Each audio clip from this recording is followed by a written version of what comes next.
If you enjoy listening to The Edge, support them by subscribing to The Edge on iTunes, Stitcher, and you can listen through the iHeartRadio app.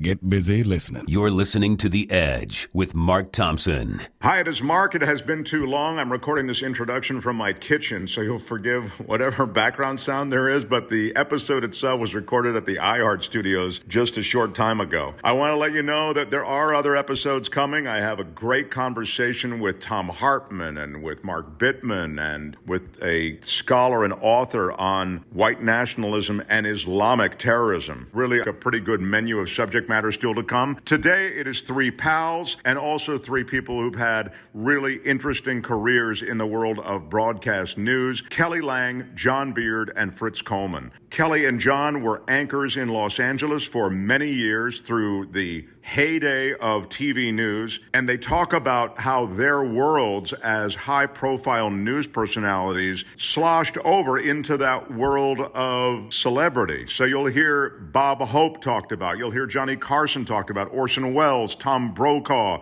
Kelly was married to William Friedkin, lived in the house that is now Quentin Tarantino's. Fritz talks about leaving Buffalo with a dream in his heart and then realizing that that dream may not hold up against the brutalities of show business on the West Coast. It's a fun episode. It's friends reflecting on key moments in their lives, and one of those moments is John Beard talking about how an open mic got him into serious trouble at the Fox-owned station in Los Angeles, and he ended up in HR as a result. And it's an unvarnished conversation. This episode has a lot for people who've even never been to Southern California. I think you'll recognize the references. I think you'll enjoy the stories. It's a fun episode. Support the show by subscribing. Ever since COVID, we don't hit you for any money. So I'm so happy just that you've been so patient, and finally, a new episode. Let's get started.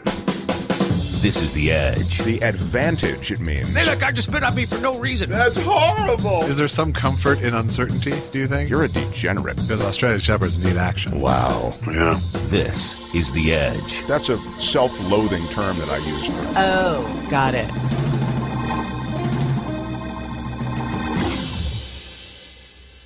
It's so cool to have these guys in studio. Kelly Lange, who is a trailblazer. I mean, I know people say, glass ceiling breaker and all that thing, but you really are. I'll talk about that in a second. John Beard, who has traveled along the trails that others have blazed, and Fritz Coleman. But I mean, it's so cool because you guys really are a legendary team. And the Channel 4 News in Los Angeles was so dominant, and you guys were part of that history. I want to get into some of the things while we're talking, because your world, because you're at NBC, overlapped with all the NBC network stuff, Same building. Yeah. So I'd love to, which is not far from where we're sitting right now. I mean, it's just right across the street. It's not there now. No, it is there. It's the building, but Warner Brothers bought it, and now they're transferring. Is that what you're talking about? The physical I'm talking plant? Well, Bob Hope was a terrific guy. I loved him. And he owned the whole NBC building, and NBC rented it from him for $1 a year. That's crazy. The deal was that he would be allowed to do his specials there every year after year after year. So, and this is how he taped his monologues. He would go into the Tonight Show after Carson's Friday show, and they wouldn't tell the audience ahead of time, but they would tell them at the end, "We have a special surprise. If you can stay for another half hour, we have a great surprise for you." Bob Hope's going to come out and do his monologue from his Christmas what a special. surprise. So he would come out, they'd have a forklift with these cards that were like billboards. That he would read off These giant guys, giant cards, and so he would do a half-hour monologue with all these topical jokes, and 6 or 8 minutes of it would end up in the show, but these people got to see him do his monologue. Yeah. And Fritzy, you did the Tonight Show a lot. I did it 8 times. That's so cool. With Carson, we should mention it. Yeah, not each time, but I did it with Carson, Joan Rivers, Gary Shandling, and Jay Leno. Wow. So cool. Wow. I did it a few times too, and I'll tell you this story. I think it's okay now because he and his wife and a lot of people are in the great beyond, because I really don't like being sued anymore. But Tom Brokaw used to walk me out of the 11 o'clock news every night. It was after midnight, and it was dark. And one night we were walking out, and I saw Bob Hope standing on the far side of the parking lot under some trees. And I said, oh, there's Bob. And he said, oh. Brokaw said, oh, don't talk to him. Do not talk to him. I said, what do you mean don't talk to him? I love him. He loves us. We're all pals. He owns the frigging building. You know? And so he said, no, let me explain. He's out here quite often, and this is where his women come to pick him up to go and play cards or whatever they do. Yeah, that's what they do. That's probably, yeah. So we got closer, and I said, well, what if he says hello? And Brokaw said, he won't. So that was his semi-nightly thing, and whatever, God bless him. Well, every time there was a special, they would send me over to his house to interview him so they would promote it on the news. Sure. Oh, that's cool. Yeah. And, but it was hard because he's very vain and he couldn't see and he couldn't hear. No. So you would sit in a seat right across from him and you would speak into a microphone, and he had an IFB, he had an earpiece. You're, honest to God, you're 3 feet from him, and he had to have a thing in his ear, and he could never hear you. And if he heard a question but didn't understand what it was, he would say, "Yeah, isn't that something? Yeah, something. Isn't that something?" Yeah, but he I'll tell you, he cranked until the very end. Boy, did he ever. I mean, What a talk about, gifted talent. God. going with your boots on. He really Right. did. Yeah. Tell the Orson Welles story. The Kel. Orson Welles story. I was anchoring the 6 o'clock news, and that's the same time that Carson was doing his show down at the studios, the Tonight Show studios, and a guy comes busting through the doors of the set, and he says, I got to talk to Kelly Lange. Johnny Carson wants her to come down and make an appearance on the show. And I said, I'm working here, And You were in the middle of a newscast. Exactly. And Erwin Safchik was our news director. And so I talked to him upstairs and I said, Carson wants me? I don't know why. And he said, well, yeah, good luck with that. You got a show you're doing, right? So the guy went back to the Carson show and told him that. And he said, Carson said, well, look, Orson Welles wants to say hello to her. So go back and bring a golf cart and see if she can ride up during a commercial on the news and ride back. So the guy comes back and he's got a golf cart and he says that too. And so I talked to Erwin Safchik, our boss, again, and he said, okay, I'll tell you what, you can go during sports. Bryant Gumbel's doing the sports. And you can introduce him, go up there, do whatever you're doing, and then come back. But if you're late, if you're not sitting in that chair when Gumbel says that's the sports. So I did. I got in the golf cart, rode up to the set, and leaped onto the stage. And there's Johnny, says hello. Oh, sorry about that. You can hear my phone ringing, but No, I Breaking can't. news. I don't think we Ignore did it. She that. still does good. breaking Carson news. calling from the beyond. Yeah, right. It could be. What a guy. And there was that singer was a guest on his I'll show, put this up here. Yeah, just grab it and- Humperdinck. Remember him? Engelbert Humperdinck, sure. Engelbert. Yeah, he was one of the guests. So Geez, this is like a who's who of entertainment. I jumped Orson up on Welles the stage. and Engelbert Humperdinck. Go ahead. I shook hands with what's his name? You guys know. Engelbert Humperdinck. And there was Orson, and he said, hello, and I said, hello, Mr. Wells, and a couple of nice pleasantries, and then I left, got back in the golf court, and we zoomed back to the set where Brian Gumbel was saying, okay, that's the sports, and I'm sitting in my chair panting, and Kelly, and went on with it. Well, I didn't even know what it was all about. That's my part of it. That night I watched The Tonight Show, obviously, to see what the hell I did, right? And Carson had said to Orson, you have met kings, you've been all over the world, you've met politicians, the great movie stars, the author, everybody. Is there anybody in the world that you haven't met yet that you'd like to meet? And Orson Welles, God love him, said, yes, I would like to meet Kelly Lange. That's pretty cool. Carson said, well, she's in the building. She's down on the news. She's doing the news. And he said, go get her. And Carson said, look, I don't mind breaking in on the Rickles show, John Rickles show, but I'm not going to break in on the news. And so that's what had happened. But Engelbert had finished telling a story about how women were throwing their underwear at him, when he was on stage. And Carson said, well, gee, Kelly, she just zipped right past you, and she didn't throw anything at you. Right. Yeah. Orson, God bless him. We used to call all the time and say, Kelly, I got a great story, and it was always about Indians, right? He wanted this and Native that. Americans or people from Native India? Americans. Yeah. Oh, yeah, no, Native Americans. That was his thing, you remember? He had a Native American pick up his Oscar.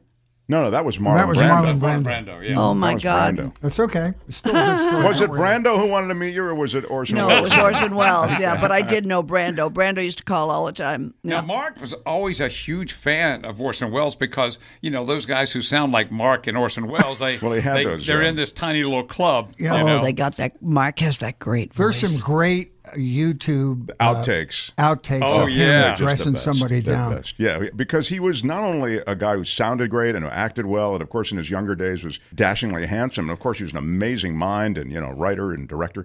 But his smarts when he's having to do a voiceover, he's having now to take direction from some guy who's from an ad agency. Exactly, and that was Orson's view. Like, what are you doing here? What is it from believed in silly things like grammar. Yeah, How do you say that? What is it from the depths of your ignorance that you want?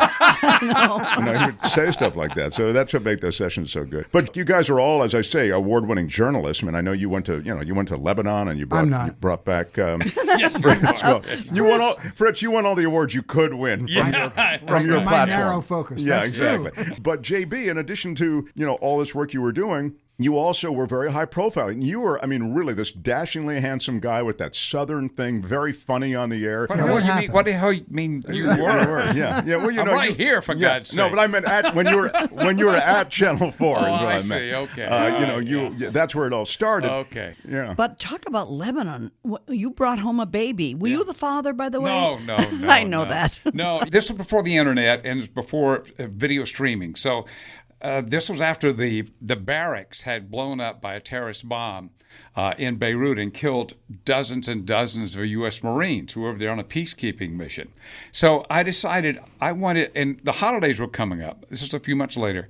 And I decided I want to track down those Marines from Southern California, go to their families and record Christmas greetings and well wishes, and pack those up and go and play them for those guys, and then record their greetings back to the family and play those on the air. Nice. So I did that, and just when I announced on the air I'm going to go to Beirut and bring these Christmas greetings to the Marines, got a call from a couple in Chatsworth who had adopted a Lebanese orphan, but they couldn't get him out. There were problems. The harbor was closed, and there were bombings and a curfew and all that. And so they came in and said, will you bring our baby home? And I said, boy, I'm unqualified in so many ways on that mission. But I said, bring your papers in, and I have to run it by the lawyers, because if I just make sure it's not a black market thing. Well, it was, and it was legit. And so I went over, did the first thing, which is play the Marines, the greetings from their families, and that was amazing. You got a guy in full military uniform with a helmet, holding his rifle, sitting there watching his family, crying because he's not there, and tears are coming down his face at the same time. And so we did all that, and we should say, just in the context of today, where the communications are so much more effortless and sophisticated. At the time, there was nothing like it. I mean, you couldn't. You couldn't even get a phone call maybe once a week. That's it. Yeah, exactly. I'm sorry. Go ahead. So I called the lawyer for the couple, and she said, "Well, we're good to go. Everything is fine." So I took all the tapes, and by that time I had like 50 tapes in a huge canvas bag I had to haul around with me, and thank God the lawyer, who was a woman, went with me, because I don't speak baby, and she took there were times, because we had to go on a ferry overnight to Cyprus, then go to Athens, and then go to Paris, and then come to New York, and then go to LA. And so there were times when she had to hand off. There were times when I had to take care of the baby by myself, which was great until it made a noise, and then I had to knock on her door and see what would happen. So we come back to LA. This is a few days before Christmas, and the crew on the plane knew the story, and they made sure that I would be the last person off the plane. So they cleared the plane.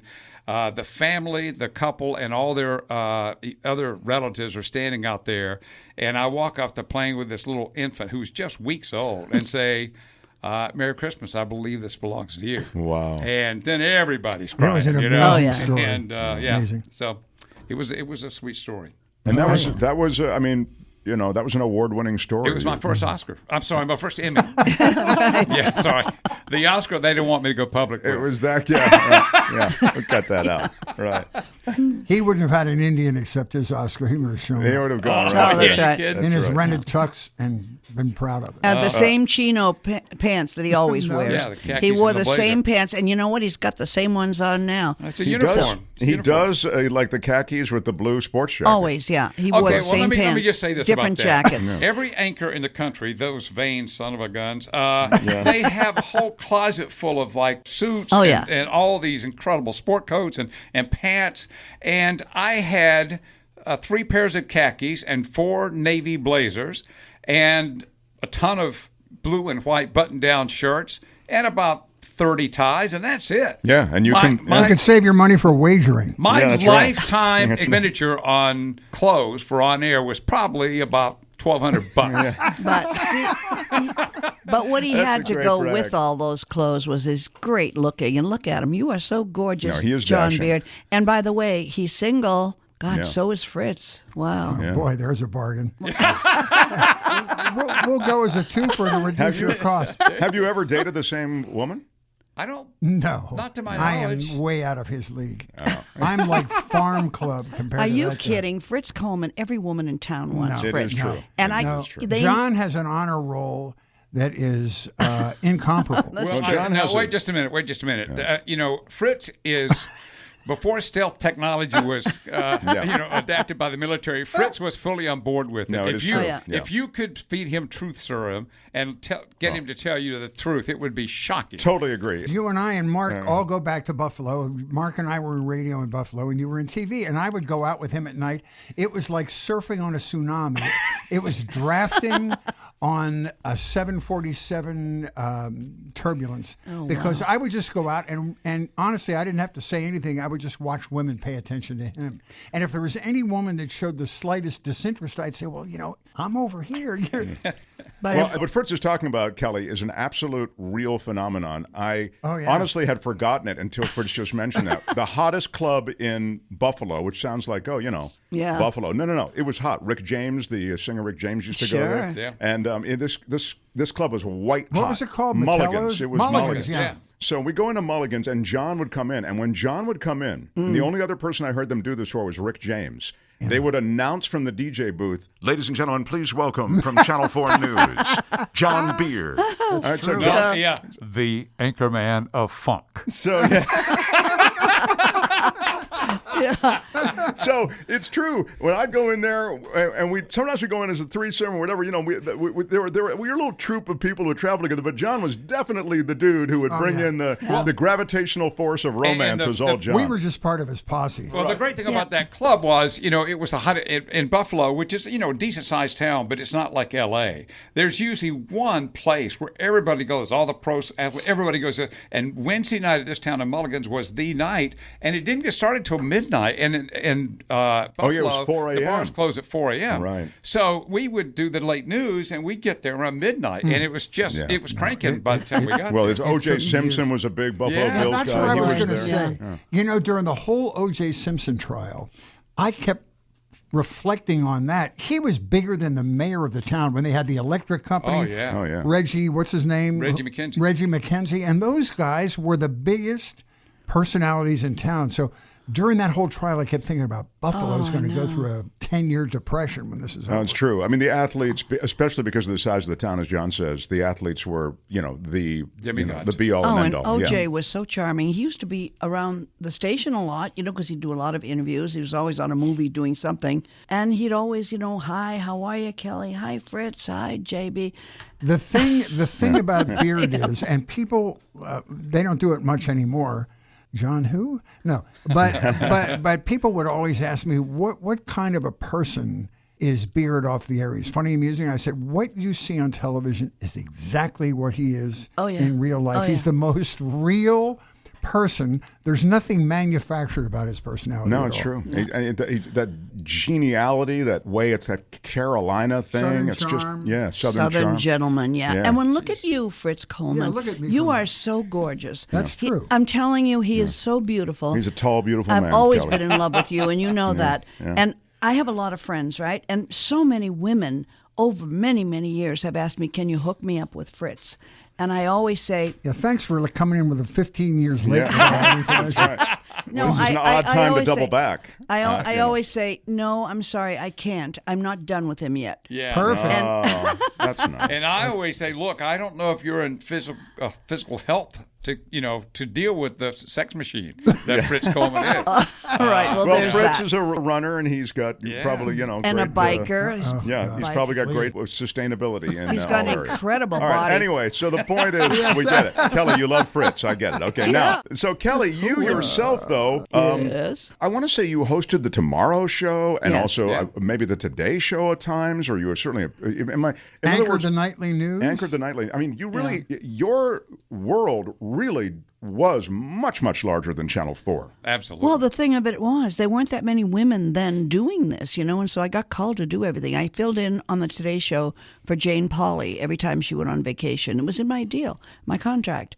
And I was a great friend of Tom Snyder's. He's one of my favorite people on earth. He's But not you had a romantic relationship with him. well, that too, but I mean, why bust him down till we were terrific friends? yeah, well, I didn't know we were going there. But it's- anyway, anyway. But anyway, I love Tom, so he had me fill in every time he went on vacation or did something on the Tomorrow Show, and that was fun because you got to interview one person for an hour. Oh, yeah. And it was on late at night after the Carson Show, so you could say anything Right. and do anything. One time they had me doing the Today Show in the morning and the Tomorrow Show at night. I was so tired because I got no sleep, and you've got to prepare. You got to. I'm always a grind. Snyder never looked at any notes at all. He just made it up. Yeah, he was a But- phenomenon. Oh God! But I was so tired during that week of doing the two shows, morning show, which starts at 9 and which 7 to 9, and you got to be on the set at 4. They Sure. pick you. That I fell asleep on the Tomorrow Show. I was Wow. I was interviewing Gay Talese. You know who he is? Sure. Yeah. Wow. And he was going on and on and on, and I was asking him why he kept going to what was the name of that place where it was a whole. I need another word. It was a whole. I know. The next word yeah, is I mean, important. look, my mind is gone, my body's still good, right? But yeah, he was going on and on and on. And I just fell asleep. I fell asleep on the air. It was the second time I did that. Well, I'm sorry. What time of night was this when you were recording? Tomorrow Show. No, I know, we but did it late. You did it live, but you didn't do it live like midnight or whatever. What time did it went on at like 12:30 at night? Yeah, we did it late, like maybe 8 o'clock. I don't know. It was after Yeah. all the local shows were gone and all Sure, the but you've been up nightly since news. the crack of dawn, before dawn. Well, so. at 3 o'clock Yeah. because they pick Wow. you up at 4 to be on the set of the Today Show. I never got any sleep, any at all. Yeah. So anyway, But it's interesting. You just said something that just brings me back to that time, which is, the thing about the Tomorrow Show and even on the Tonight Show at times, and NBC was dominant in late night at the time. Oh yeah. Absolutely. You'd find people amidst all of the comedians and actors and directors, you'd find people like Gay Talese show up. Like he's this writer, famous writer. Or I'll tell you what I saw on the Tomorrow Show. I still remember, and I thought at the time, this is unreal. These people, Will and Ariel Durant. Do you remember Will and Ariel sure. Durant? They did was it Brilliant. Civilization? They Or wrote yeah. it into their 90s Yeah. together. And wrote. they were regular guests on the Oh, yeah. Tomorrow Show. You That's a just really would not interesting find point. that. You would not find it today. I had that discussion with my kids. Back when there were only 3 networks, and Carson and Jack Parr did this even more than Carson because he was slightly more intellectual, and Dick Cavett the same thing. People's only exposure to various forms of art was the Tonight Show. Yeah. Like Beverly Sills would come on and sing opera, and Carson could converse about that. Carl Sagan would come on and go deep into astronomy. And sometimes that was America's only exposure to things outside their little narrow lane. And that's sorely Carson missing. was a now. real deep reader, too. Yeah, he read read a lot. everything. Yeah. And I think that was a great service to the viewers. Sure. Now you won't find it. Kelly, before we skip over this, you really were a God. trailblazer in this business. You Yeah. did what women did not do, could not do, weren't allowed to do, and you just said, and you got told no, and you blew all those doors down. Well, yeah. First of all, I went to every single station. At that point, there were only 3 network stations and 4 independent stations, and I kept going to every one of them, saying, what can I do? And then when I'd get to the last one, I'd go back to the first one, because by that time all the big bosses were fired. Yeah. So there was a Thank whole God. new group, whole new group. So finally, and I always thought, it's no, as you said, John, but all you need is one yes, right? One yes. Yeah, but you started way down the totem pole. Talk about Dawn O'Day. Yeah. Dawn Yeah. O'Day. Well, I won a contest to get. But wait a minute, weren't you a little sneaky about that? Didn't you have to? I did cheat, but What was the contest, and how did you cheat? it was KABC Radio, and they were searching for a ladybird. I read in the LA Times. And A ladybird is a helicopter person? Or well, what? that's what they made up, because we had Lady Bird Johnson in the White House. I and see. I mean, this was the year 1, as you know. And a ladybird who was going to get in the helicopter every day and fly around the LA basin and do traffic reports on the freeways, Double pioneer. So I went to where it said to go, which was in the valley, San Fernando Valley, and there was a big long line of women, and I got in line. Auditions. Yeah. Yeah, that right. They were auditioning you. That's right. And when I got into a trailer they had set up as a studio, just like this one, and they sat me down, put a headset on my head, pinned a number to my blouse, and said okay, and gave me some copy and said, when you hear the voice in your ear say begin, then state your name and read this. So I did. And I read it. No, I didn't know what I was doing. I almost never do know what I'm doing, but somehow or another, it seems to work out. That's not true, but go ahead, yeah. But anyway, and so I knew I had not done well. I mean, I knew I could do it better, let's put it that way. And when I figured out what this was all about, I said, listen, can I do this again? Can you roll back the tape and let me try this again? And there was a woman who was running this thing, and she said, no, everybody gets one turn, and there's a lot of people waiting, and she said, next, and she threw me out the back door of the trailer, and then she looked at me, and she saw, I guess, that determination in my eyes, because she said, she said, don't try to come to one of our other locations, because that's against the rules, too. You said other locations. Exactly, right? So I waited a decent... Let me just know exactly what locations I should avoid. I picked Buena Park. I waited 3 weeks, because it was in the paper every single day where they were going to be. Yeah. And so when I was going down to Buena Park, this time I wrote my own copy, because theirs was boring, 3-car pileup on the 405. Who cares? Because I never really knew anything that was going on in traffic, but I was funny, so I kept my job. But anyway, down in Buena Park, I changed my name. My name was Kelly Snyder, because I was married to a guy named Snyder. That was my first marriage, and that would never have worked with Tom Snyder anyway. Yeah. And I was dating Jim Lange. Remember him? You talk Oh, about my going God. back. And here He's they the are. dating game Right. guy, Dating and a game. wonderful, wonderful guy. So I took his name and called myself Kelly Lange, and changed my hair, put it up under a hat, and changed everything, and went to, because I didn't want, because I was brought up Catholic, which is a lot of guilt, and so I thought I'm going to get caught. It's against the rules, oh dear. And then on my way down to Buena Park, I memorized what I had written, so that when I got there and she gave me it was the same woman, and my heart's going ba-voom, ba-voom, but she gave me the copy, and it was the same boring stuff. And I said, listen, do you mind if I say it in my own words? I might be more comfortable. She said, I don't give a damn. She had been going from place to place to place. Oh, yeah. Yeah. So then I started out, and I said, good morning, I'm Kelly Lange, and blah, blah, blah. And I made stuff up, and I had, people sitting on top of their trucks, reading the newspaper because the traffic wasn't going anywhere. And it was fun. And I got called back right away. And she got the job. And that was a job. And then that job led to what?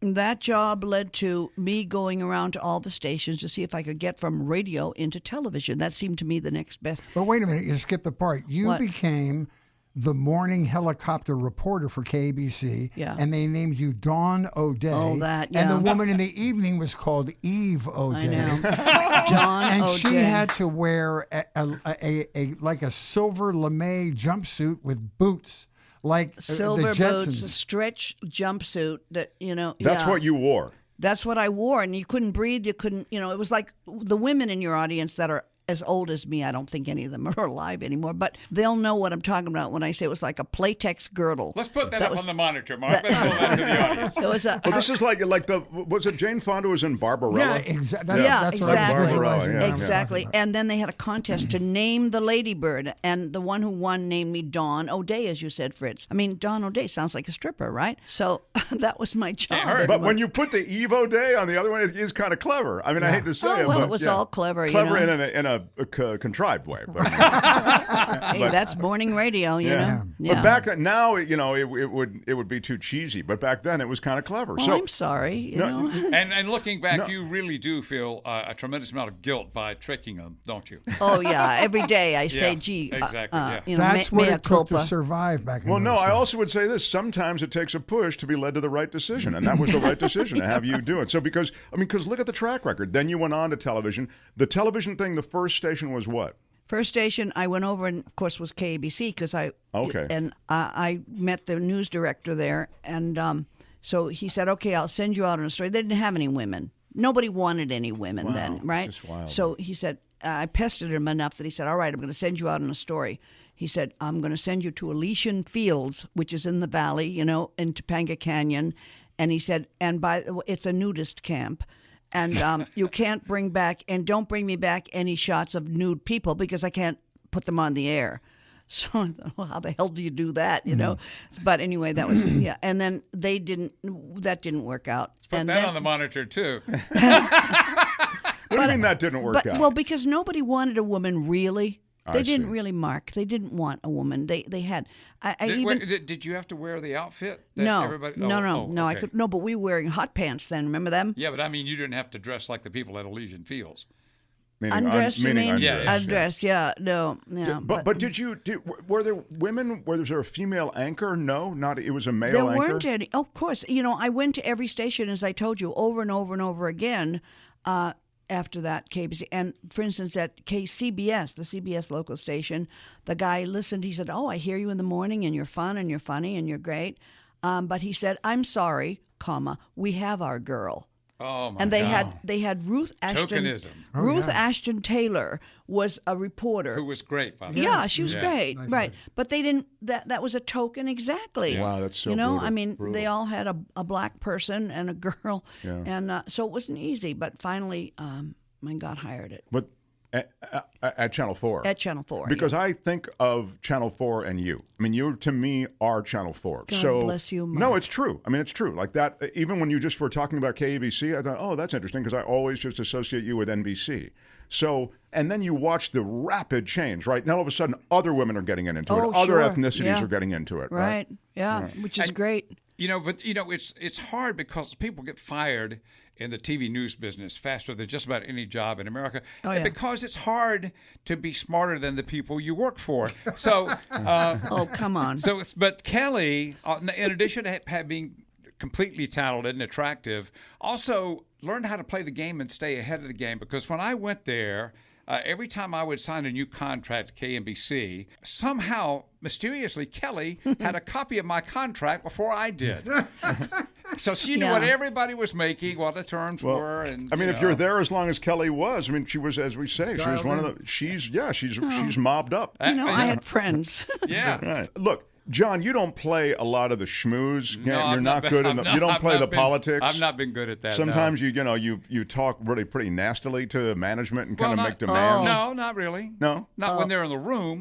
Yeah, right. No, he did. He did. I mean, sometimes. But I'm saying you draw the line, and so you're less flexible oftentimes on certain things. Well, I mean, the only coarse thing I ever said about my boss was that he was a big fucking pussy. Yeah.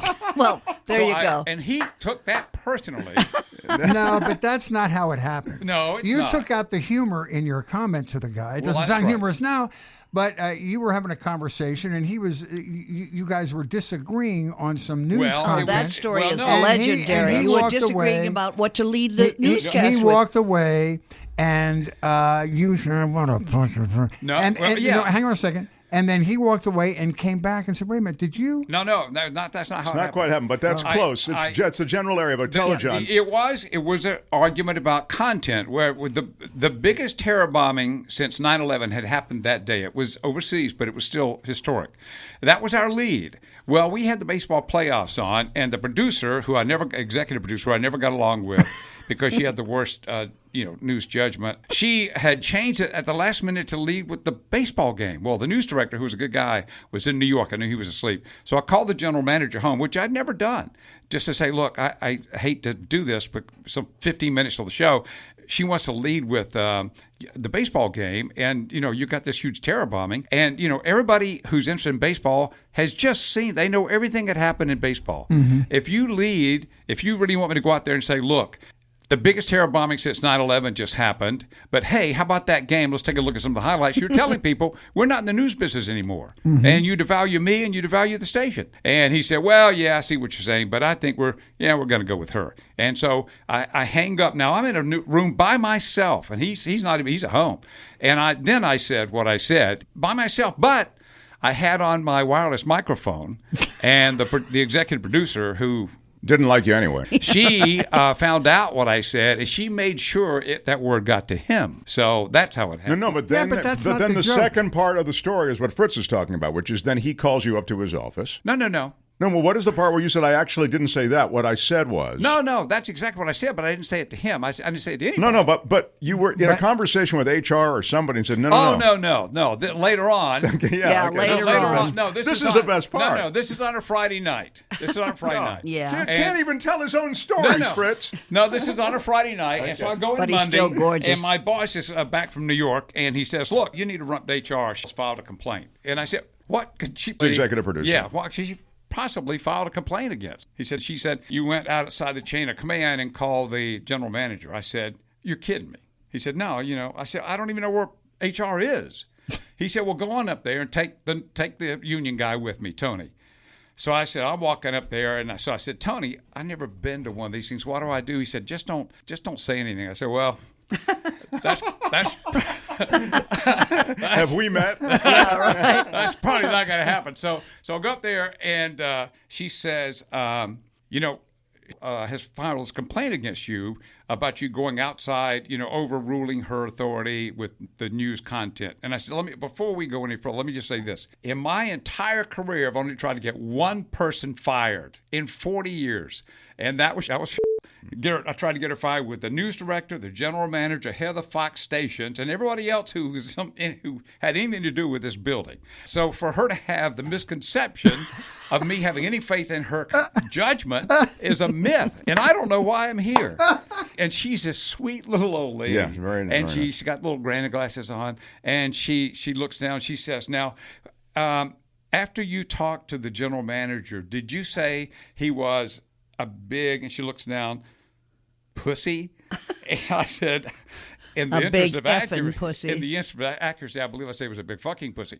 And the union guy just buries his head in his hand, and that was the end of that. And then I got a little letter that said, they'll be appropriate and goes against company, blah blah blah, and further blah blah blah repetition could.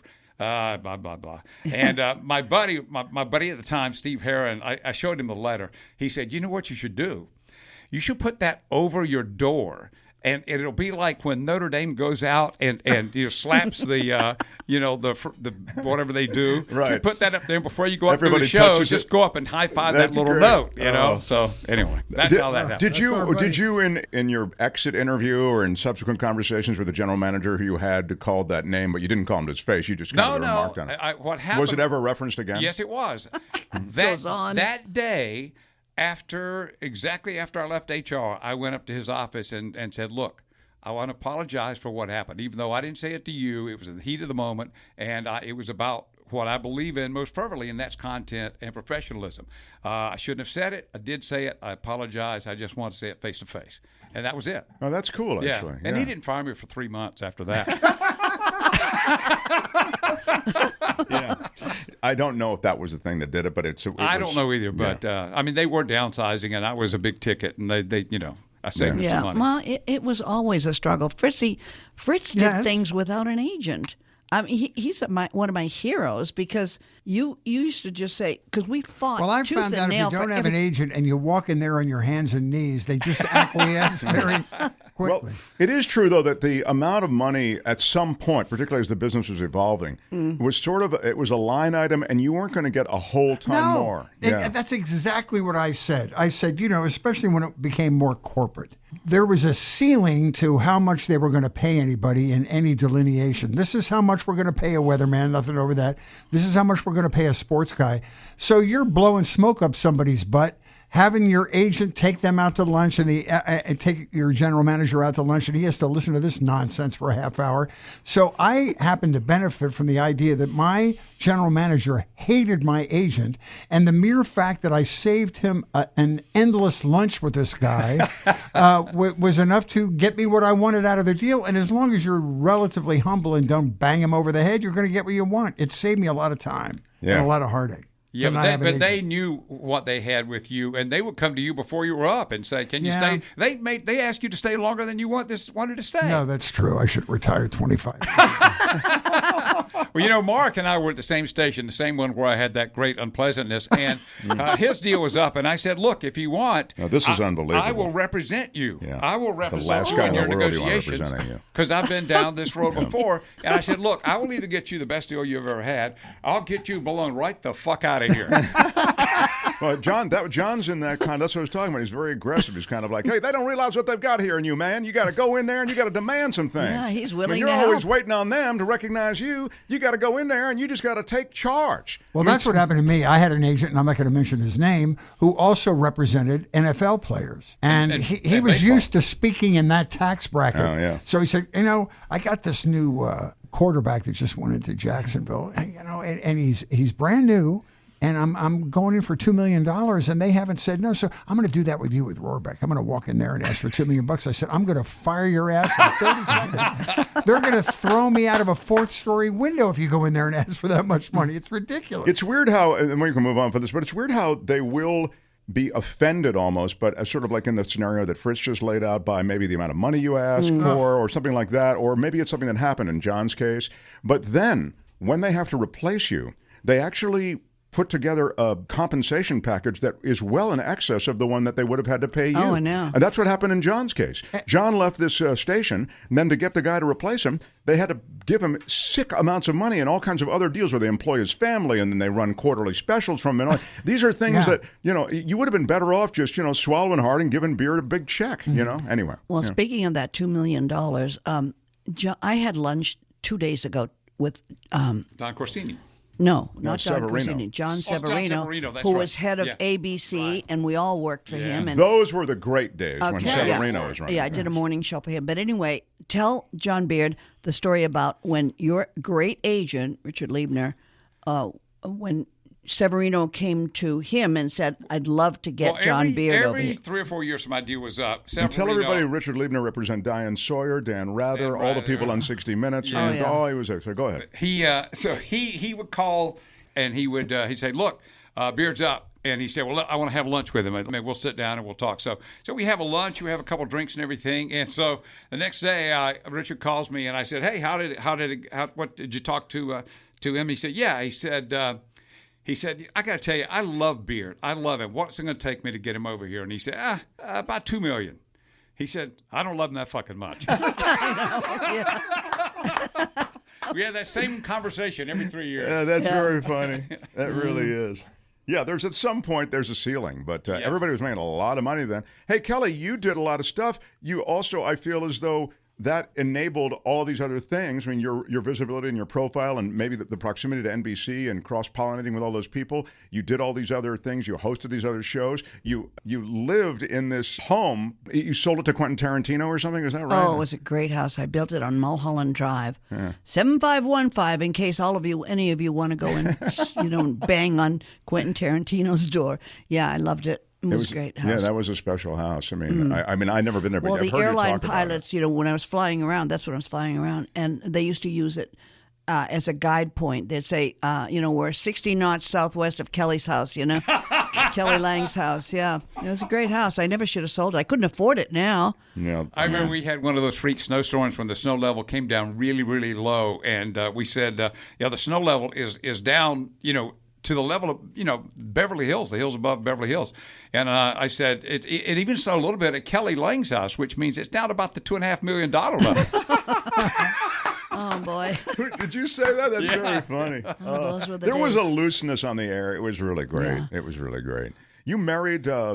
Yes, I did. I a wanna say- lot of them, yeah. was it 3 times or what? No, just twice. But Just then, twice. because I learned, don't get married anymore, just live with. Yeah. So I did that a few times, too. William Friedkin. Friedkin was one Yes. of them. Yeah. He did The Brilliant- Exorcist, French brilliant Connection. guy. Yeah. Oh, really. yeah, he was Academy Award winner. Yeah. He's a brilliant guy. How did you meet him? Actually, do you guys remember Sheehan that used to do our yeah, David entertainment? Sheehan, Yeah, sure. he interviewed him, and he came back on the He set. used to be and the entertainment reporter there. Yeah, Yeah, exactly. right. Yeah, and he had a piece about him, and I said, "Wow, he looks interesting. This William Friedkin. Can you fix me up with him?" And he said, "Yeah, I'll ask him." And that was it. So He's a brilliant So man. great. Brilliant. And that, there was that. John, I remember you used to just pick up the phone, call somebody's agent or publicist, and you went out with all these starlets. Well, Oh, yeah. You make it sound so... yeah, but they were all thrilled, and they all wanted to marry him. Yeah, but you take the romance out of it, for God's sake. I would feel a tangible change when I saw them. Yeah, it was a legitimate attraction, is what you're Exactly, saying. that's what It I'm was trying to say. Yes, of course. And I would call their, I'd call their agent or manager and say, hi, it's John Beard over at Channel 4, and I just want to say I'm a big fan of, Fill in the blank. Fill in the yeah, blanks. blank. Yeah. And I don't know if she's dating anybody. If she is, just I apologize for calling. But if she's not, then I'd love to take her to lunch. And sometimes you never hear back. Sometimes they say, well, she's not interested. She's dating somebody. And sometimes they call. Sometimes the girl will call, and we go out. It was. Yeah, well, That's great. no, I mean, you there did are well. techniques. I mean, how did you meet Sheena Easton? You went out with her for a while. They were engaged. Actually, that was no, we weren't. Yes, sir. No, and she no. she thought told they- everybody no. on the Carson show. No, we weren't engaged. No. When she was really in love with you. Yeah. She No. thought you No, were we weren't. engaged. No, that same thing. I called her manager, and she called me up, and we went out. And she's a great girl. Yeah. Yeah. Mm-hmm. They were really tight when John and I traveled to Europe together, and we were sharing a room at the Carlton Hotel in Whoa. Cannes, which is the big, or if not the big, and one of the 2 or 3 big, Yeah. huge hotels right there on the Croisette in the south of France, in Cannes. So he's getting calls from Sheena. This is pre-cell phone, you remember. So he calls the room, and they're speaking amorously to each other, and I felt, I had to give them their privacy. So I would go into the bathroom, literally, the door. and I would That's lie. not why you went in there. And I would lie in the tub until they were done. And literally, they'd be on the phone for an hour. I remember thinking, well, you left the room to be courteous to them. Now you'd think they would wrap it up to be courteous to you. But they were so enamored of each other that they lost track of the time. She bought you great gifts. I remember she bought you some of those old antique accoutrements for your boat, like that map. She just had a great taste in buying. Yeah. She's just a sweet girl, very talented girl. So immensely talented. And Linda Pearl was you were engaged to We her. were engaged, yes. Yes, and Yeah. she was terrific. Yeah, it still is. Yeah. Another beautiful girl. And Kate Jackson from the... I fixed him up with Kate. Yeah. Kate was one of the original Charlie's Angels. Yeah. Yeah. Oh, she's Another terrific. great Yeah. girl. Yeah. You fixed him up with Kate Jackson? I did. Oh. I did. I did too. You didn't know her. Well, she came in. She was. Well, yes, you did. Thank you. Thank you. Success has many fathers. Yeah. Right. But Kelly, you also, I believe you had a short-lived, I don't know how long it lasted, but you had some kind of dalliance, I believe, with Johnny Carson. Wait a minute. Are they all dead now? Carson is way dead. Yeah. Yeah, okay, yeah, I did. But I mean, there's a funny moment, I think. Wait a minute. Joanna is still alive and living in New York. Did this podcast go to New York? No, it's oddly not. Past the statute of limitations, Kelly. Oh, Just that's tell us. true. Yeah. Well, he was a lot of fun. He wasn't at a party. He didn't want to talk to anybody. He would stand in the sit in the corner or stand in the corner, and people came to him. He was a loner, He's very shy, huh? Well, he was shy, but he was funny as hell. Oh, yeah. Well, I'll tell you one thing. We were one time after the 11 o'clock news. We were in my house, the house you mentioned on Mulholland Drive, the Quentin Tarantino house, and Johnny and I were sitting in the kitchen, and he was in boxer shorts. Okay, and I have a. Let's show that picture. I had a teenage daughter at the time, so I was always very careful about her. Uncles. I didn't do any of that. Expose her to other different guys. So it was late at night. The house was asleep, and we're sitting in the kitchen drinking a bottle of wine, And I hear a noise, and down the stairs comes my daughter, and she's rubbing her eyes, and she said, Mom, I heard a noise. And I thought, oh, boy. And I didn't say. I was frozen. I couldn't say a word because she came right into the kitchen, and she looked over the island where Johnny was sitting, and this is how well she was brought up by me. She said, hello, Mr. Carson. Very good. And, to this day, she's not forgotten that. Oh, that's great. I just feel as though that was a special time. There's a lot more guess, especially in that building, I feel as though. But, these two men are my best friends and have been forever. And they're really the only two people that I still stay in touch with over there. That's extraordinary. Did you guys go to the Atlanta Olympics? Were you retired? No, I didn't. Did you, Kelly? No, I stayed home because I was doing book signings then. Oh, right. Were you there, Fritz? Yeah, I just wanted to bring that up because the Olympics start next week, Right. and we have a great Channel 4 story about the Olympics. Back when money was money, they would send our entire news team to cover the Olympics. Oh, we went yeah. to Seoul. We all went to Seoul, Korea. Yeah. And then the last one they went to was the Atlanta Olympics. And it's always one of the greatest experiences of your life. Absolutely. And so we did all of our broadcasts from what was called Olympic Park right down there. Mm-hmm. And this was at the beginning of what was called fiber optics, where they had like 10 stations around this park where you could do live shots. So we were doing all the news live, and we were doing the late news live from this one in the northeast corner of the park. And so I was doing my fiber optic broadcast. It was to the 11 o'clock news back in L.A., so it was 2 o'clock news Atlanta time. Mm-hmm. And we had just finished the newscast, and I was walking back to our little Quonset hut, which was right below the performance stage where they had all these great performers during the day for the Olympic participants to enjoy.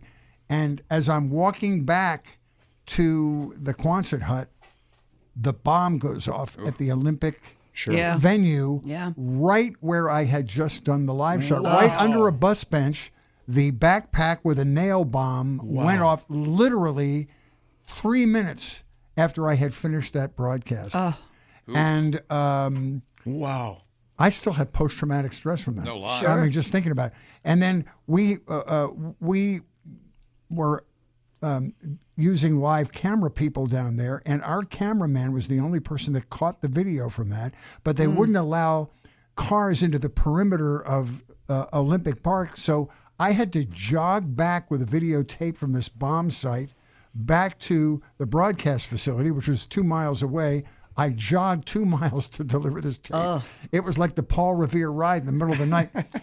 But each one of those moments like that and all the moments you had together are just make up an astonishing amount of good luck that we've all had. No kidding. That's an extraordinary story. It was crazy. Then they went on that jihad against that Richard Jewell. Yeah, and he was innocent. And he was right there, and he was totally innocent. He was totally innocent. He was and trying to help out. Brokaw got sued. The Atlanta Constitution got sued. I hate to say it, but I mean, all of media that destroyed that kid's life, they all deserve to be sued. No, they did. And the really interesting thing was we all got back to the broadcast facility, which was 2 miles away, which was just like a warehouse or something. And then the international media descended on us and wanted us all to make comments. So they brought in press from 60 countries, and we're all sitting there in these captain's chairs, and Moyer's in there with his blazer and his tie, but a pair of white tennis shorts. Paul Moyer, is that what you're talking about? Yeah. No underwear. Wow. Okay. Oh, So Moyer's don't sitting on put this that captain- picture up on the monitor. Yeah, right. And cross legs, and it was astonishing. So the German press is interviewing him, the Portuguese press is interviewing him, and nobody's paying attention to what they're saying. They're just all waiting for like that basic instinct maneuver where Paul uncrosses his legs, and everybody in the world gets to see how well endowed American anchor people are. Oh boy! God. But it's a true story. But all of our careers. Now are a he's not culmination. dead, you know. No, There's I nothing told wrong that with story in front of him at the Golden Mike Awards one time, and he said, "Is he talking about me?" No, we were in the golden age of broadcasting. Yes, we they were were. never I agree. going to be the same. I Never. agree. You know. Yeah. And it was, God, what a treasure trove of memories, especially you, Kelly, because you saw the Because I'm transi- so old, I know. It was still at the peak when you started, and then you saw the gradual erosion of it. No, But it you was- saw it the was a great launch of the greatest careers at NBC: Brokaw, Bryant Gumbel, Gumbel, Yeah. Ross Snyder. Porter, Tom Snyder, all those guys that were major national players. Was after Pat the war. Sajak at your Yes, age? Pat He Sajak. was I our mean, weather that's- guy before He probably Fritz. did better than any of them. Well, Yeah. one time John Beard said, "Hey, do you have Beards? Do you have Pat Sajak's?" Go ahead, tell him. Yeah, we were at, I forget where we were, but I said, do you have Sajak's. Pat Sajak's email? Because I need to get in touch with him. And what did you say? I said, "Yeah, it's luckiest guy in Yeah, television." luckiestguyintelevision.com. Well, his story is you ought to have him on one His time. story is phenomenal. Yeah. Yeah. He was doing the network version of Wheel of Fortune while he was doing the weather. And the wheel job began to take up a lot of his time. He's going around the country doing promotional tours. And Tom Straszewski, the general manager at the time, said, "Well, we have to put a stop to this." And they went to Pat and they said, "Pat, we think you're dividing your attention a little bit too much. We're going to have to get you to make up your mind which you want to do. You want to do Wheel of Fortune, you want to do the weather." And Pat said, "Well, I think I'll go with a game show." Yeah, but Which tell how he got it when he wandered across. They were right across the hall from us, Wheel Yeah, of Fortune. right. And during some commercial break or before he was going on, or he had a little time, he wandered across the hallway, and he was just standing there in the doorway watching them shoot. And what was the guy's Merv name? Griffin. Merv Griffin. Yeah, but who was the guy that was doing it then? I don't remember. Chuck Willery. Chuck Woolery Oh, was right. having a fight with Merv Griffin over money. Remember? Yeah. And they were, don't remember. and he was just sort of listening, and Merv says, "No, you can't have that much." And he said, "Well, so and so's getting that much," and he said, "But no, I can't.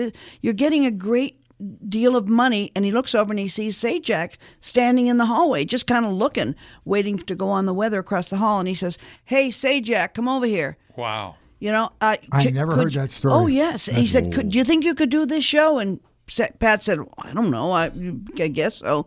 And he says, "Give it a try." And he put him up on the set, and he kind of fed him a little stuff. And there was Vanna White, And he was a natural. and he got the friggin' Wow. job. I you didn't And know? know it Merv happened was that good way. to Alex Trebek and to Pat.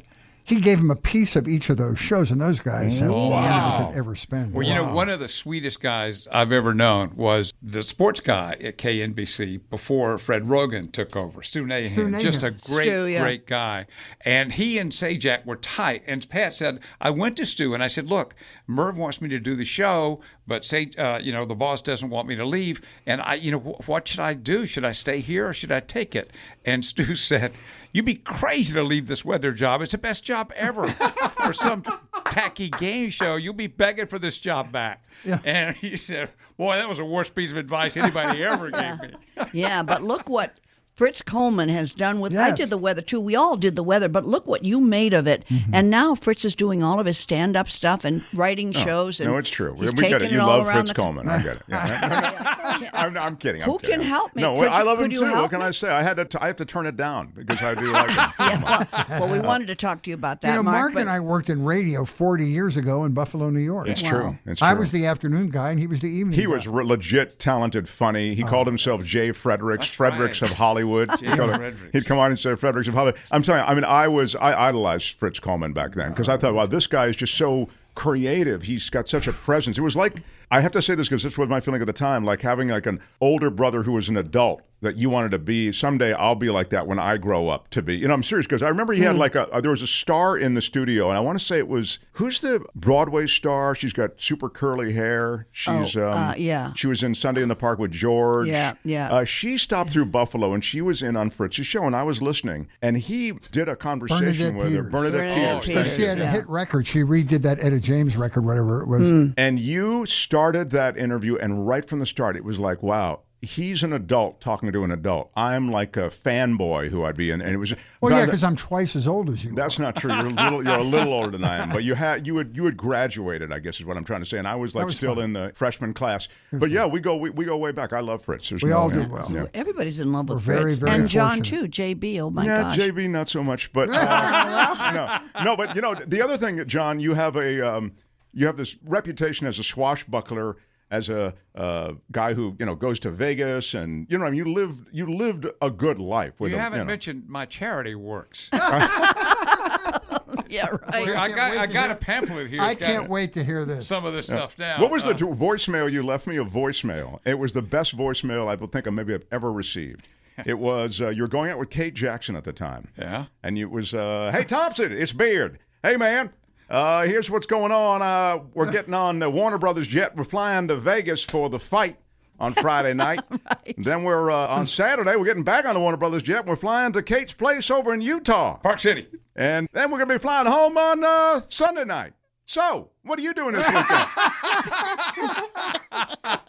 It was the greatest message ever. So, what are you doing this weekend? Well, John had his boat. He had his great bachelor condo in the marina, and we're trying to get him to come out and live here again. He's only here just for a week. That's why we're all here. Yeah, it's true. And he lived. I'm never anywhere more than a week. I got to stay on the move, You and Julian Assange. Because they're after you, yeah. As we finish up, though, it's weird to see it all different. I mean, there aren't really any stars anymore in the news game. They have to, even the ones that there are, and this is even the case, Fritz, toward the end of your stay at Channel 4, you're doing all of these newscasts for other markets, San Diego, and all the rest. And it's not just the 5, 6, and 11 anymore. It's now servicing the internet and the audience here and there. Oh yeah, it's just far. Everybody has to supply content for the website and all that stuff. Now it's a long day. Yeah. And now, although people's enthusiasm about meteorology ebbs and flows, now you have to have your AMC license, your AMS or whatever. AMS, whatever it is, AMC. Yeah.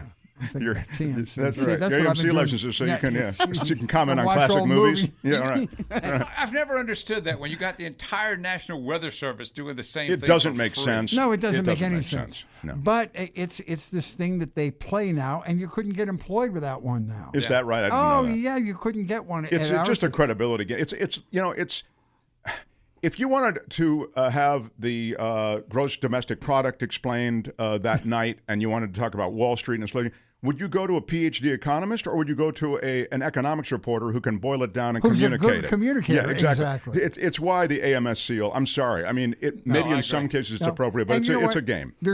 And because we have climate change, and now they're starting to take weather really seriously. But I got in at the right time. I was enormously lucky. I benefited from so much good luck, and I'm grateful. And I stepped out at precisely the right moment, and I don't miss it one bit. And John Beard brought you in. We all went down. Tell about that when we found Fritz. We went to a comedy club, right? Well, he was then he's going to bring up that I owe him money, and then no, he was at the Horn in Santa Monica. It was Santa Monica, West LA. I can't remember. Yeah, it's on Wilshire, 26th and Wilshire. Yeah, and we right all now went. It's a honey baked ham. Pat had left, and we were Sajak, looking for a weather guy. Excuse me. And I said, well, I got a buddy who does weather, and he's pretty damn good, and he's appearing down at this club. And so we went down to see him, and they hit it off right away. You, me, and the boss. Yeah. And he said he was just. He's charming on stage. But you were doing what? You were on K-Earth or some country station then? Yes, this was another. It sustained you, oh right? my God. Yeah. Well, I worked for the same station you did, WKBW, which was a capital city station. Sure. And they morphed into Comcast and that whole thing.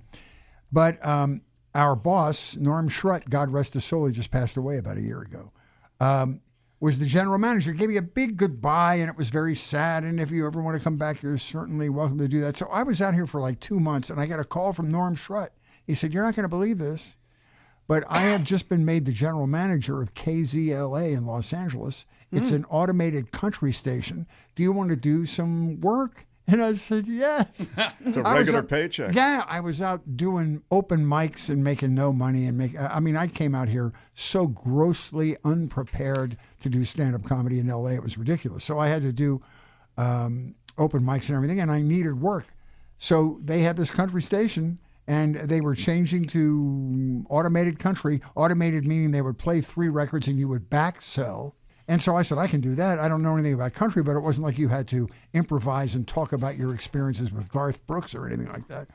So I did it, and I sat there, and you would talk for 1 minute and then play records for 10. So I spent all morning writing jokes for Joan Rivers and preparing my own act, and he saved me from starving. And so I would do 5 to 10 o'clock in the morning on KZLA, take a nap, and then go work the clubs at night. I couldn't do it now. It would kill me. You took such an incredible gamble, giving up a decent job in Buffalo, come in and do comedy with nothing. You had nothing. No. I had a solid 10 minutes of material. I thought it was really funny because I had conquered Buffalo, No, but your stuff was funny. Just needed to have an audience, and it's tough in L.A. to get that audience. Yep. But it's funny, Norm Schrott, because we did work at that same station. I'll just tell you this quickly. He was active in the Jewish community, I think, and he had a big, he had active in his temple, which is important in the story because we had a guy on KB where Fritz and I worked named Craig Matthews. He was like a fill-in guy, did a weekend show and filled in. So they did this thing on the station where they have advertisers' names there. They'll go, hey, if you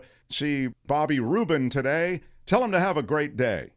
Bobby Rubin owns the Mercedes dealership that advertises on the station. Okay, they would rotate him. If you see Sally McFadden, say hi to Sally from all of us at KB Radio. That was it, because Sally McFadden runs the, laundry service that advertises on KB. So it's a way to keep the advertisers feeling, oh, the station just mentioned my name kind of thing. So Craig Matthews went on the air and said, hey, if you see Sally McFadden, don't be a schmuck. Tell Sally to have a good day from all of us at KB Radio. So the hotline rings, and it's Norm Schrott, the same guy who gave Fritz all of these opportunities out here, became general manager of the KZLA. Yeah. He said, hey, Craig, do you know what schmuck means? And Craig said, no. He said, schmuck means prick, you schmuck. I can't hear Norm's name without thinking about that story. And the irony of him was, I don't know if you know this or not, after he retired, he became the head of ABC Radio, the whole network. Then he became an agent. I didn't know that. Yes, he ended his career and his life as an agent. I don't know anybody that was represented by him, but I'm sure he was good. Well, he hated my name, Fritz Coleman, because he said Fritz sounds like a Nazi camp guard. So he did. He hated the name Fritz. He said no. It's just it's not radio friendly. No, it's not. It's a good way to describe it. So I changed my name to Jay Fredericks, which is a portion of my real name. I think about 10% of radio people are using their real name. Yeah. So and back then it was very common. Yeah. You know what I mean?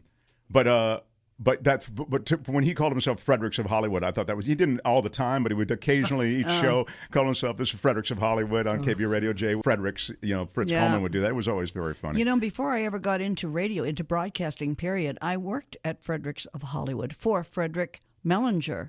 What a great guy! I was a model there. And I was going to say, what did you do? I was a model. Well, we had to we had to eat, right? We did so many things not to starve, but he was the greatest guy, Fred Mellinger, and I worked for him for like 2-3 years, and even all the time I was auditioning. I told you about the radio thing. I had to go back. I was the top 40, then I was at the top 25, then I was the top 6, and every time I had an interview, he'd say, all right, everybody stops, because we were modeling for his catalogs, And when I left and got the big job on radio, from that time on, Fred Mellinger, every Valentine's Day, because that's when I started my radio show, it was February 14th, when I started being the helicopter, ladybird thing, he sent me a big basket of flowers, Fred Mellinger, every Valentine's Day. Wow. Great guy. Yeah. Victoria's Secret put them out of business, right? That's what happened. Oh, yeah. Well, he died from Alzheimer's. No, But he cashed out pretty well, I Yeah, think. I'm didn't sure. he? Oh, well, he was him and Sears Roebuck were the only people doing catalog business.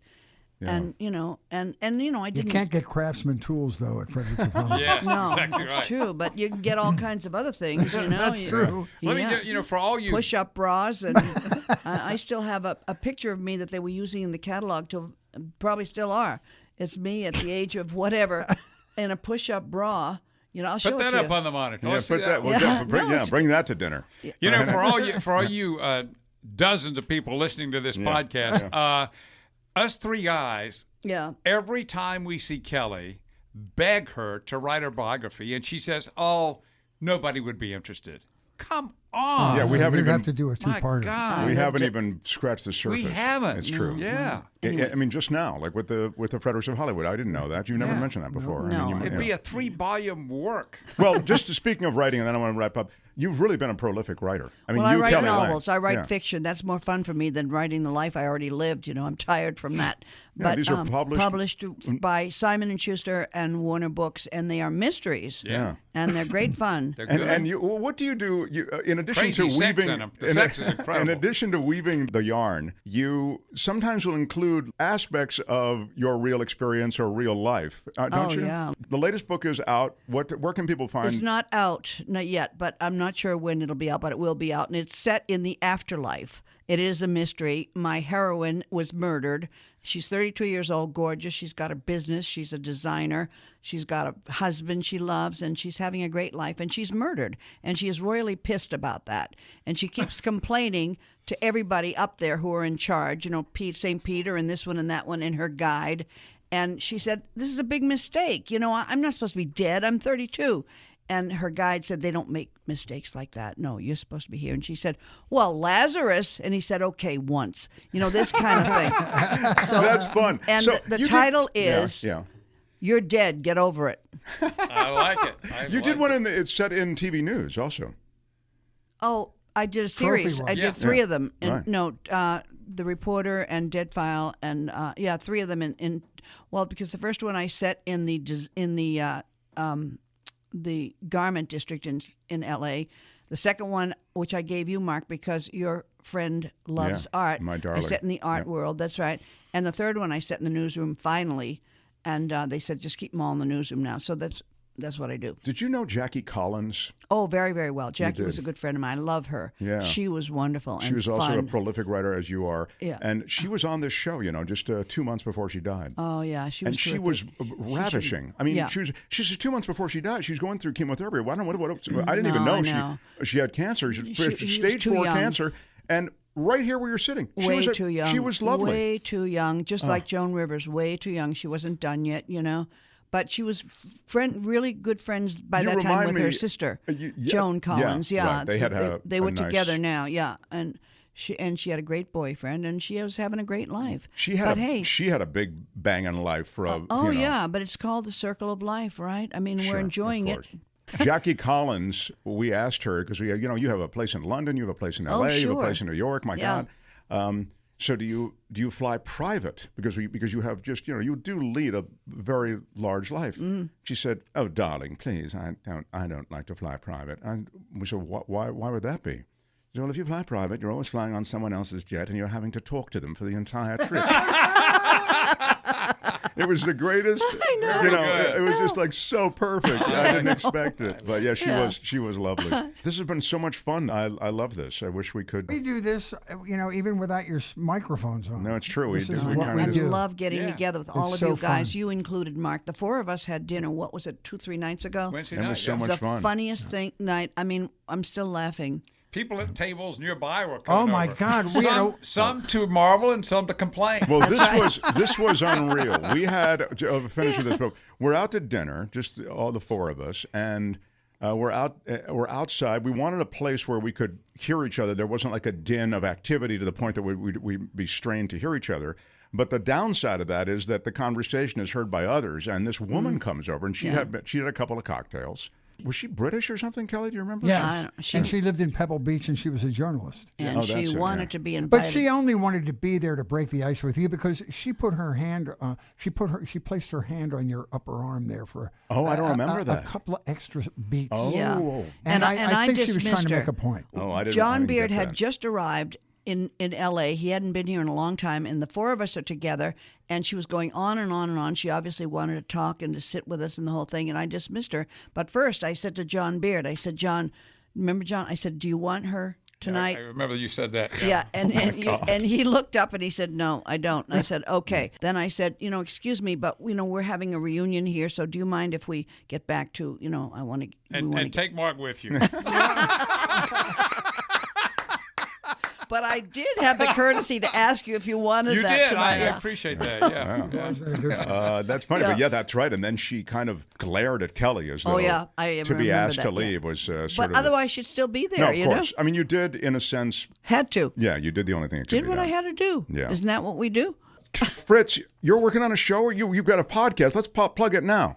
You have a podcast. Well, I'm the co-host of a podcast. Yeah. I'm the least important part of the podcast. It's called Media Path. And what we do is we start our show and make suggestions on what people can do to occupy themselves. This was born out of the pandemic. Like we'll talk about a streaming documentary on Netflix and then a book, and then we'll have a conversation about it for 10 minutes. And then we interview people. And people from all walks of life. This week we're doing Bill Medley from the Righteous Brothers. That's very and cool. I'm looking forward to talking to him because he's had an amazing career. And so it's just fun. It made me respect you and your talent so much because I'll tell you, and I do it with a co-host. It's to keep energetic and interesting and conversational and lucid for an hour and a half takes a lot. Well, you did a nice job on it. Louise Palanker, who's been my friend for a long time, and she produced my second one-person show. She's a documentary filmmaker. She made a film about the Cowsills called A Family Band, which got lots of awards. And she's done all kinds of things. She started Premier Radio Networks and retired from that. So Unreal. She's had a great career. So I enjoy the intellectual aspect of it. You have to read books and you have to do research and know what you're talking about. It's fun. Yeah, something different every week. And in excess of 4 people listen to it. John, you're working on a book, John Beard? I'm working on 2 books, actually. Oh, wow. Oh. Yeah. What are those? One's a murder mystery, and I just came up with the title. It's called Your Dad, Get Over It. Oh, wait. And so that's good. That's good. And Yeah. What's your other book? the other one's a biography, my own biography. That's a good one. Yeah, it's called What's the Point in Being Good Looking If You're Not on TV? Well, it's going to be a pleasure watching this space for those releases. Thank you so much, John Beard. Thank you so much, Fritz Coleman. Kelly, thank you most of all you, because you are, I think, the straw that stirs the drink. glue You've that got holds us great, all together, you are. You're so lovely, and I won't lavish you with like uncomfortable praise now, but I just do want to say you're so lovely, and what you bring in that magnificent life that you continue to lead, what you bring to conversation and experience is just so terrific. So Thank you so much. I really enjoyed My having pleasure. you. All right. Thanks, everybody. Loved it. Bye-bye. See you guys. Fun conversation with all of them. Thank you for listening. You can reach the show at edgewithmarkthompson@gmail.com.